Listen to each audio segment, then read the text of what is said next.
Hey everybody, welcome back to my channel. So today's video is going to be relatively short because I seem to have ruptured / punctured my eardrum.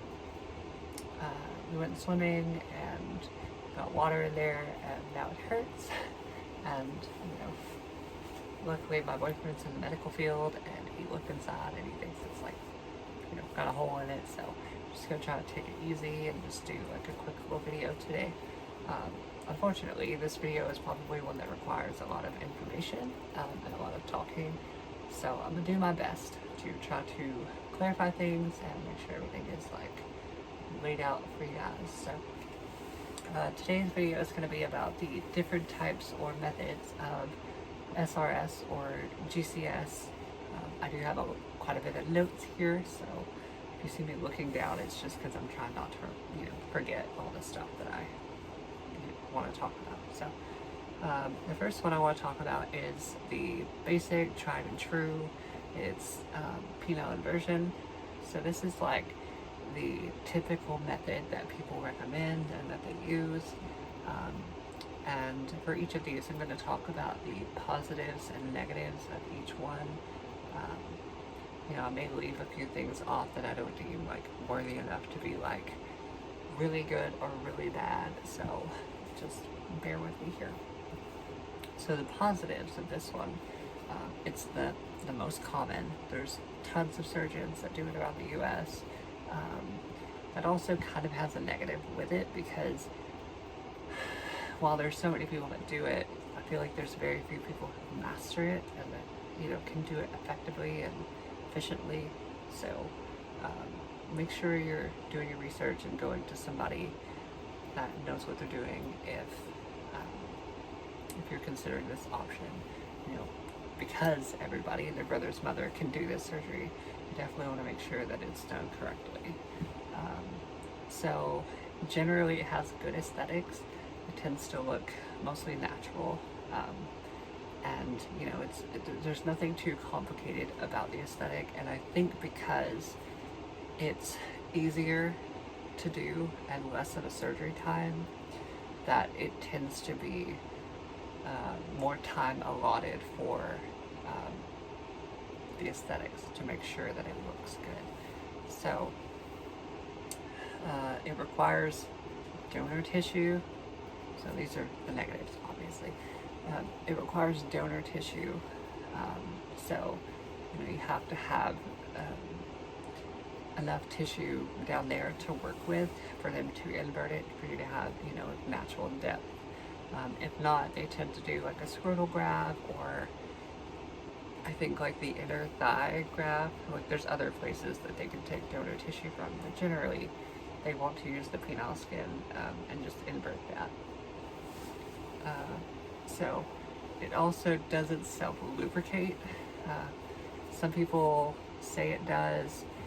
That could be like very rare or like person specific. There could be other things involved with that, but generally the consensus is if you want this surgery, you're gonna have to expect it to just not lubricate, which is fine. A lot of cis women do use lube, so it's not really that big of a deal. But if that's something that you want, there are other methods that may sound more appealing to you. Dilating and douching. So as far as I know, it is a lifetime requirement to dilate and to douche. I know post-surgery they make you do it 3 to 4 times a day for the first like 6 months, and then it can kind of teeter off a little bit, and it's less so if you're like sexually active. But if you stop, a lot of times it can like close up, or you can lose some depth, you can get scar tissue, all that kind of stuff. Generally comes after if you don't maintain your self-care. So that's kind of a downside. You definitely want to keep a hold of that. Douching, same thing. Generally you have to keep it clean a lot. I think they say once a day or maybe like 3 times a week, something like that generally. And it depends on your surgeon, depends on what they think is necessary, but generally that's the common So the second method I want to talk about is the sigmoid colon method. So this one is a little more of a intricate surgery. I think they take the donor tissue from your colon, and oftentimes, it's a more elaborate surgery. It requires more healing. There's, they take a piece out of you to put it back in, basically. But the positives, it does self-lubricate, so it's something that interests a lot of people. It tends to look more natural in color than the penile inversion, because the penile inversion is just skin. This is more like a internal tissue. Tends to look more like a natal vagina. It is stretchy. Some people say it's too stretchy. Like the tissue itself, the original placement of it tends to be, quite stretchy. So it's not exactly like a natal vagina, but it is, relatively close. So the downsides, the lube can tend to smell a little odorous. Tends to be from the origin of the donor site, the donor tissue. It does maintain a little bit of that lubrication, and it can cause it to smell a little off. Not all the time, but it does happen. It can happen. So that's something that you want to know before you go into surgery for it. So it requires the colon donor tissue, which I think can cause complications with recovery. So it can be a little strenuous to maybe go to the bathroom afterwards for a while. They do take a graft from in there to make it more natural. So it still also requires dilating and douching on a regular basis. Same with the penile inversion. It does need to be kept open and kept clean, and it's probably a lifetime thing. So the last method that I want to talk about is the one that I'm personally interested in. I don't want it to seem like I'm biased towards anything, but just for preference, I do want to talk about the one that I'm most interested in. So this method is called the peritoneal pull-through vaginoplasty. PPV is what they often call it. So the perks of this one is it tends to be pink in color.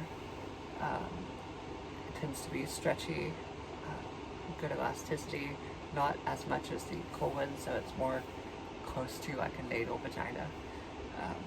It looks very natural, it feels very natural.